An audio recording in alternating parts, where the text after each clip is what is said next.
Hello and good evening, and I'd like to welcome everyone back to the show, and tonight we are going to conquer episode 72 of Album Rant.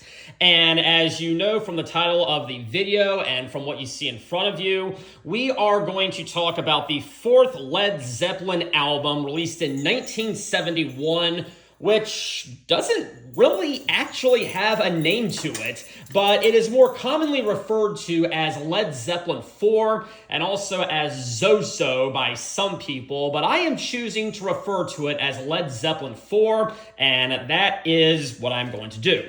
Now, I have talked about Led Zeppelin many times on this channel. I have reviewed the debut album. I have reviewed Physical Graffiti. They were part of an episode of Face Off, and I have done an album ranking video, so they are really no stranger to this channel. I believe they came out 5th out of 9 albums, which is pretty impressive for what it is. But just again, kind of give you a brief history lesson of why we are and how we are where we are. Led Zeppelin was a rock band that formed in London in the year 1968.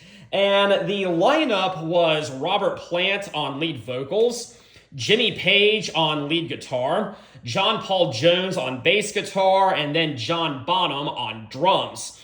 And they evolved out of a band called the Yardbirds, which I'm sure most of you are familiar with. And they released their very first album in the late 60s. Is what, 68 or 69? I'm going to say 1969. Yeah, we'll go with that. They released their very first album in the year 1969, and it was simply titled Led Zeppelin. And guys, I have said this many times, but that album absolutely shocked the world, okay? They took the hard rock sound that people in probably the late 60s were accustomed to, and they cranked it up to 11. And this was one of the heaviest records that had ever been released at that time. And of course, I was not around back then. I heard it for the first time in high school, probably around 2001 or so, give or take or so. And I really love that album. We have Good Times, Bad Times. We have Babe, I'm Gonna Leave You. We have You Shook Me. We have Dazed and Confused. We have Your Time Is Gonna Come. We have Black Mountainside. I think I said that right. We have Communication Breakdown. I Can't Quit You, Babe, and the mighty, the absolutely heavy and bombastic How Many More Times. And so I really love that debut album. Then later that year, in 1969, they released their follow-up album entitled Led Zeppelin 2, which made complete and total sense because it was their second album. And it kicked off with Whole Lotta Love, which was an absolute mega hit, and it's still overplayed to death on the radio. I did have to take a break from that song for a while because I had heard it so much on the radio, but I no longer am tired of it. I've had quite a break. It's gotten out of my system, and I love the song once again. We have What Is and What Should Never Be. There was the Lemon Song. There was Thank You. There was Heartbreaker. Living, Loving Maid, She's Just a Woman. Ramble On. Moby Dick. And then Bring It On Home. I think I said that correctly, which was a blues cover, actually. But then they came back again in the following year, 1970, and they released their third album, which, why break precedent? It was entitled Led Zeppelin 3. And this album may or may not work for everyone because it was definitely kind of a shift, a change in direction, as in there were a lot of acoustic numbers on it. I personally do not mind it because I thought these songs were incredibly well written, but it was not quite everyone's cup of tea, and critics gave it a rather lukewarm reception. But of course, you can't go wrong with Immigrant Song, which has been very influential to many heavy metal artists, and it is again one of their most well-known hits. You know, da-na-na-na, da-na-na-na, da-na-na-na, da-na-na-na. When I first heard it, I was like, man, the beat kind of sounds like Satan's Fall by Merciful Fate, or I should say, Satan's Fall by Merciful Fate sounds a lot like Immigrant Song, but regardless, King Diamond has cited Led Zeppelin as one of his influences, so it would not surprise me. But yes, as I said, there were a ton of acoustic numbers on this album, and Friends was the second track, and that was definitely an acoustic song and kind of a change in direction. But we did have Celebration Day, which was a little bit more upbeat. We had Since I've Been Loving You, which is a very bluesy jam session, which I did not always like in my early days, but I have come to appreciate it. Out on the Tiles was awesome, as was Gallows Pole, a nice folk rock number. And then, of course, Tangerine, which I don't think is literally about the fruit tangerine. I have a feeling they are talking about something else. Zeppelin tend to be rather subtle in their innuendos. Yeah. But we also had That's the Way. I don't know if I'm saying this correctly, but this is the way I'm going to say it. Brawny Yar Stomp. Maybe. I don't know. And then the last track on there was a rather bizarre track. It sounds more like a demo, but it's called Hats Off to Roy Harper. And, if I'm not intentionally listening to the album all the way through, I usually skip over that one. So, yeah. But, anyways, as I said, out of those first three albums, Led Zeppelin 3 probably had the weakest reception among critics. So, despite all that, that did not stop them from coming back the following year in 1971 and releasing their fourth studio release, which you see there right in front of you. And as I said, there is no official title for this one, but I am going to refer to it as Led Zeppelin 4. I prefer not to call it Zoso. I am going to call it Led Zeppelin 4, and if you disagree with me, I am very sorry. Now, obviously, this is not an original press. This is a remaster, so that's why it looks all clean and crisp. So if you're some kind of diehard fanatic who thinks I should not have a remaster, I'm sorry, it's what I have. Now, looking over in here, we have a gatefold and, pretty decent artwork. I have a Led Zeppelin poster, and it has the lyrics of Stairway to Heaven on it, and this image appears on it, so that's pretty cool. And then over here on the back, we don't really have much of anything. It looks like a building and a skyscraper, so I'm going to have to dig kind of deep to give you a track list. So yes, let's go ahead and pull this out. And what do we have over here? Yes, we do have some lyrics here, so we have that at least. These are the lyrics to one of the songs on the album that is called Stairway to Heaven. Yes, and I am going to talk about that later, but that is what this refers to. Over here, we have the track list. Okay, so here we go. We also have some credits down there, and we don't actually have a listing of the band, but that's okay. You know who they are. But the first side is going to start with a song called Black Dog. And apparently, allegedly, when they were recording this album, this Labrador Retriever would often show up to the studio, kind of hang around a bit, then go away, and then come back. And so they decided to name the song after that dog that kept coming and going. Okay, very interesting approach.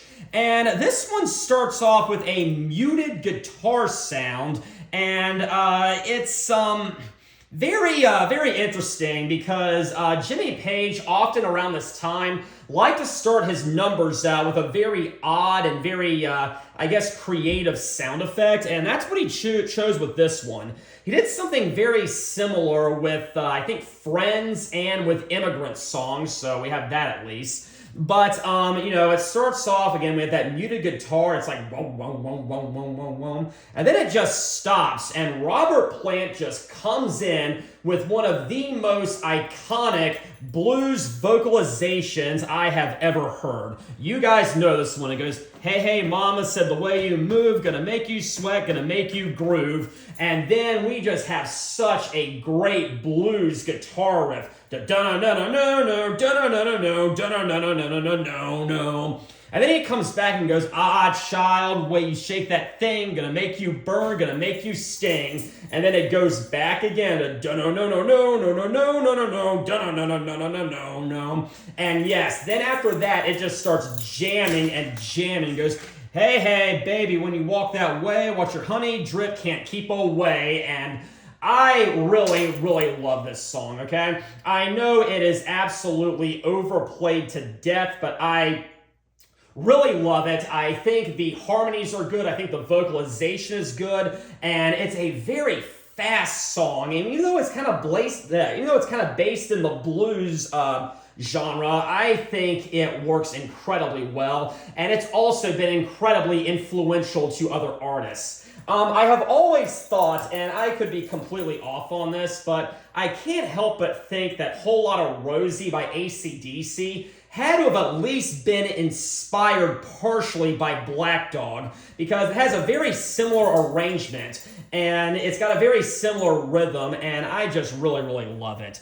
But as for the lyrics themselves, it's apparently about a man who is obsessed with a woman. She's got a flaming heart, can't get my fill, and yeah, we've got that at least. And eventually later, she turns out to be a gold digger. She reveals her true intention. She spends all his money and steals his car. And so he was telling her friend she's going to be a star. So yeah, that actually makes a lot of sense, actually. But yeah, the lyrics are very erotic and very lustful, which was not very uncommon for Led Zeppelin, to say the least. But yeah, Black Dog, it is a very, very iconic Led Zeppelin song, and I really love it, okay? I've always loved the chorus. I've always loved the rhythm. It's a great song. But then we come to the second song, which is called Rock and Roll. And apparently this song was made up completely on the spot, okay? They were in the studio, and they were having a very hard time recording a song called Four Sticks that I'm going to get to later. But eventually, or at some point, Jimmy Page just started jamming for a bit, and the other members of the band, as I should say, started joining in, and they had a nice little grooving jam session, and the tapes were still rolling, they were still recording, and they just improvised the first part of the song, and then apparently their manager, whoever was in the recording studio, was like, you guys really got something going here. And so they started writing more sections to it, and the entire thing came together in about 15 minutes. This is one of the most iconic rock songs out there, and it was written on the spot, and I think that's very impressive. Paranoid by Black Sabbath, which was also written around the same time, apparently has a very similar story, written on the spot, and it became one of their most well-known songs, okay? But this one starts off with a drum intro, and then it just starts jamming, and it's also a very, very fast song, okay? And it's, like I said, it comes on the radio all the time. This was another song that, after having to listen to the radio quite a lot at work, I really felt I needed a break from it because they would play it all the time. And I'm like, okay, radio people, it is a good song, but Led Zeppelin has other good songs out there. You don't have to keep playing the same 4 or 5, and of course they didn't listen to me.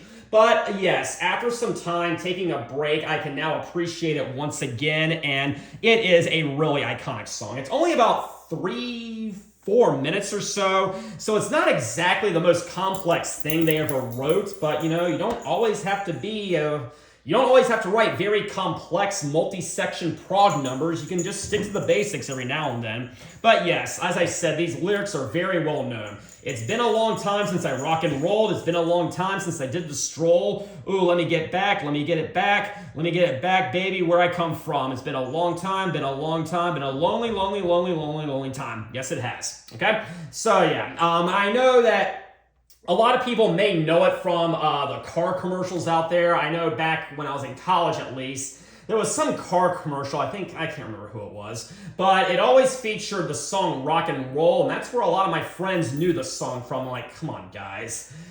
It's not the car commercial song. But anyways, that is Rock and Roll, and yeah, it's a pretty good jam. This was a song that, let me back up. I got into AC/DC before I got into Led Zeppelin, and I was just a dumb 15, 16-year-old or so. I think I was a 15-year-old actually. And I was just getting into AC/DC, and I was in the car with my mom, and rock and roll came on because, of course, it did.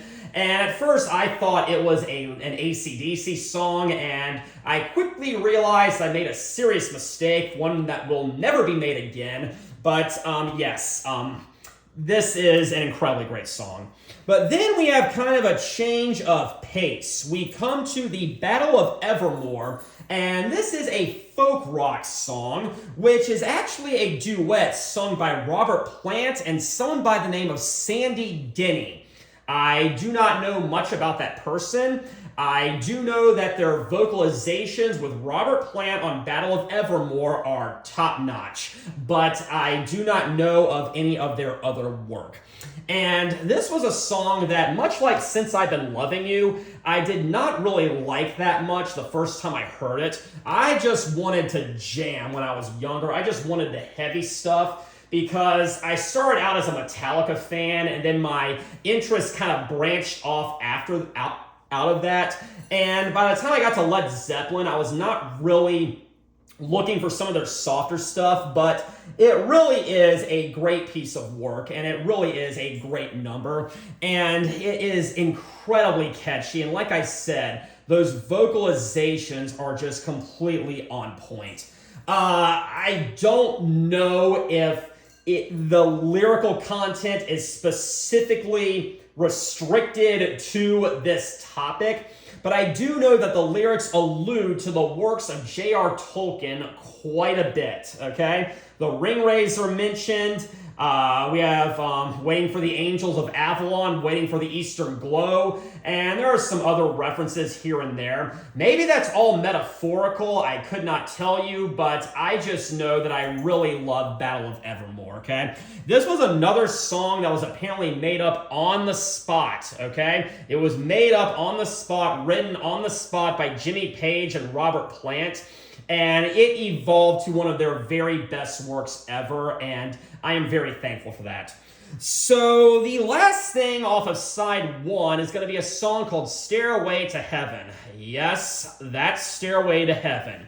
I have often said many times when I'm talking about Iron Maiden or the Scorpions, I'll say things like, this is the Stairway to Heaven of Iron Maiden, or this is the Stairway to Heaven of the Scorpions. Well, this is the Stairway to Heaven of Led Zeppelin, or I should just say it's Stairway to Heaven. I think most people know what this song is. This, along with Bohemian Rhapsody, are some of the most overplayed songs I have ever heard. And yes, I am a little bit tired of it. But having said that, I like this song a lot better than Bohemian Rhapsody. This one does not grate on my nerves and make me want to beat my head in with a hammer. This one is made up of 3 different sections, and something I do kind of like about it, and like I said, this arrangement has been very influential to other artists like Iron Maiden. It starts out soft, but each section progressively builds up in tempo and intensity, and I really like how at the end we have an incredibly explosive guitar solo, and I have seen the influences of this section in many heavy metal artists, and I just gotta admit, the jam session at the end is also once again top notch. I mean, it's like do-no-no-no, do-no-no-no, do-no-no-no, do-no-no-no-no-no-no. And yes, the guitar solo, as iconic as it is, I really, really love it. Yes, the fact that it's so ingrained into our pop culture definitely brings it down a couple of notches, but I would be lying if I said I absolutely hated everything about it, because I don't. So at the end of the day, if you're listening to the radio and it comes on, you could do a lot worse. But my favorite from side one is probably going to be Black Dog. I would say it would be Battle of Evermore if it was a little bit heavier, but that's okay. Black Dog is an incredible song, and really side one is Led Zeppelin at their very best.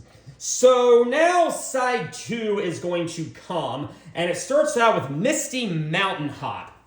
And this was initially released as a B-side to the Black Dog single, which is fine.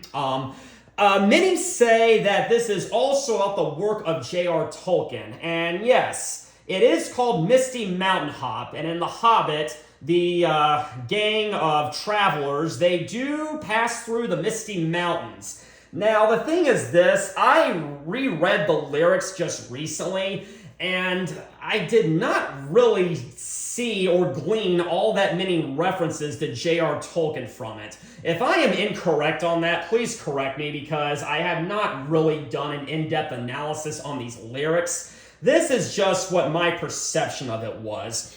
But according to the band at least, the lyrics are referring to a legalized pot rally that occurred in London back in the 60s or 70s, and it ended up with arrests by the police, to many, for possession of the marijuana. And apparently what the band was trying to get across with this one is how they are searching for and going on a quest for personal freedom. Now, whether or not you think that should include hard drug usage is really up for debate, but that's what the song was trying to get across, according to sources that I have read about.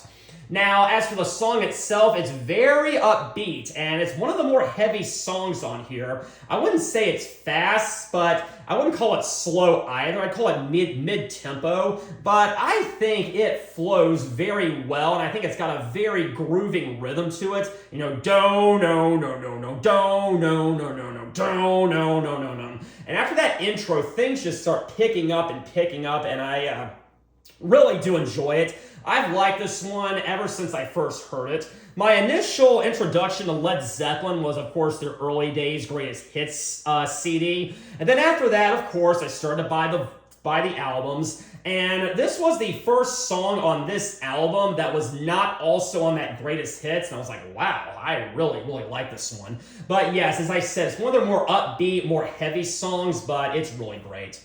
Now we come to Four Sticks, which has been described as hard rock and ragga rock. And you're probably wondering, what are the Four Sticks? I actually was kind of confused on that initially. Well, it allegedly refers to John Bonham. During live performances, he had 2 sets of drumsticks. Now, there are 2 sticks for most drummers, except for Rick Allen. And if you have 2 sets of 2, that gives you 4, and now you have 4 sticks. Get it? Okay. Well, like I said, this song was apparently incredibly difficult to record. It has a very unusual time signature, apparently, and the band had a very hard time getting it right. And that led to the birth and creation of the song Rock and Roll that I talked about earlier. So we have that at least. But yeah, I mean, even just listening to it, I'm like, this is a pretty interesting and diverse and creative song for what it was. I mean, the rhythm's kind of like don't, no, no, no, no, don't, no, no, no. I think I did that wrong, but it's all right. But yeah, I gotta say, even though this is again one of the heavier songs on here, just like Misty Mountain Hop, it doesn't really grip me the way some of these other songs do. Now, let me just be perfectly clear. I think it is a great song, one of the better Led Zeppelin songs, which is actually really saying something. But compared to the rest of this album, I think it's kind of on the weak end of the spectrum, but that's not to say it's bad or anything. But now we're going to come to track 7, track 3 from side number 2, and it's Going to California. And this is another folk rock song, and apparently it started out as a song about Californian earthquakes. Okay, when you go to California, you might encounter an earthquake because it is located right in the middle of the San Andreas Fault. Well, when they went to LA to mix the song, apparently they did encounter a minor earthquake, so that's some classic irony for you right there. Now, the thing is this, guys, if you know anything about earthquakes, they happen all the time. There's probably one happening right now, and we don't feel it because it's so weak. Most of them you don't even know they're going on because they're microquakes, very low on the Richter scale. But regardless, they did actually feel the quakes, so we have that at least. But this one is very, very soft and it's kind of got like a magical and mystical feeling to it, which I really don't mind, all things considered. But yes, what really sets this one apart, which really elevates this song is, again, Robert Plant's harmonies and his vocals. He is one of the best lead vocalists out there who ever lived, and I really think he elevates Going to California quite well. I did actually hear this one live one time, but it was not by Led Zeppelin. I never had the privilege and the pleasure of seeing Led Zeppelin live, but I did see a little band called Heart. Yes, that Heart. And they did a cover of Going to California during their concert, and I had a pretty grooving time during it, I'll say that at least. But yeah, I've seen the Jason Bonham Experience, which is basically a Led Zeppelin cover band, run and fronted by John Bonham's son, Jason, but still not actually Led Zeppelin. But then we come to the final song. It is called When the Levee Breaks. And I think this is a cover of sorts. I think it's a cover in the sense that Whiskey in the Jar is a cover by Thin Lizzy, in the sense that it's some kind of traditional folk song initially recorded in 1927, and then Led Zeppelin recorded their own version of it and kind of put their own spin on things.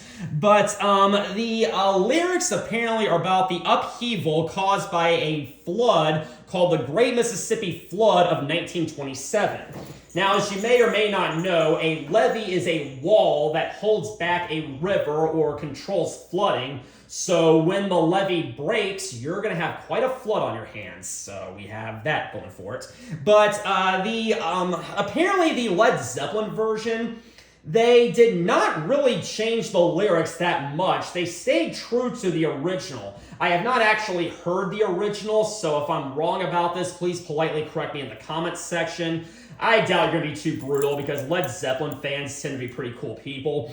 But the lyrics apparently are very consistent with the original blues song recorded back in the 20s. However, as far as the instrumentation goes, Led Zeppelin completely reworked it. It still has a very bluesy feel to it, but it's a very heavy song. It's a very aggressive song, and that just simply was not a thing back in 1929. But yes, the lyrics go, if it keeps on raining, levee's gonna break. If it keeps on raining, levee's gonna break. When the levee breaks, I'll have no place to stay. Okay? I think that makes complete and total sense. So it's kind of slow and kind of bluesy at the beginning, but about 2-3 minutes in or so, it kind of stops for a second and it shifts gear, and I really love this part. I'm going to do the best I can. This goes, don't,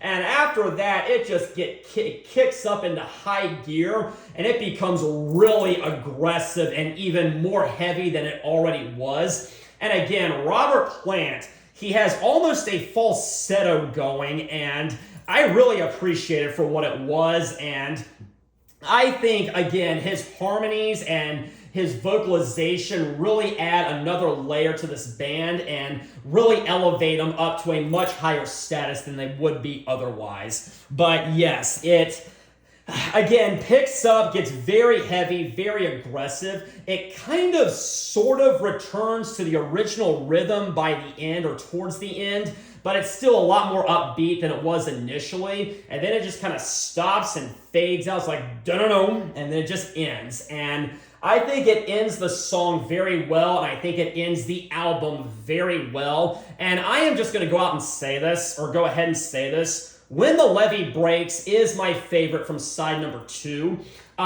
Misty Mountain Hop was the only other real contender here, but I really got to go with When the Levee Breaks. It is such a very, what's the word? It's a very aggressive, very heavy, and very thunderous song, and I just cannot recommend it enough. It's usually found on the Greatest Hits albums for very good reason. But anyways, as I said this, I'm not sure if I'm going to classify Led Zeppelin as heavy metal. heavy metal is a very lucid and very fluid term, but the fact still remains that many heavy metal artists today were deeply and heavily influenced by Led Zeppelin, and it's really not too hard to see why. So that is going to conclude my review for Led Zeppelin 4.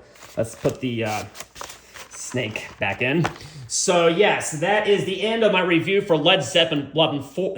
Led Zeppelin 4. I want to thank you all very much for joining me tonight. I had a very great time, and if for whatever reason you have never heard this album, I find it very hard to believe that anyone who is even a remote hard rock fan has not heard this album. But if you have not, please go ahead and go out and hear it as soon as possible. Anyways, next time we're going to watch an artist try to achieve world peace. But until then, have a very pleasant evening.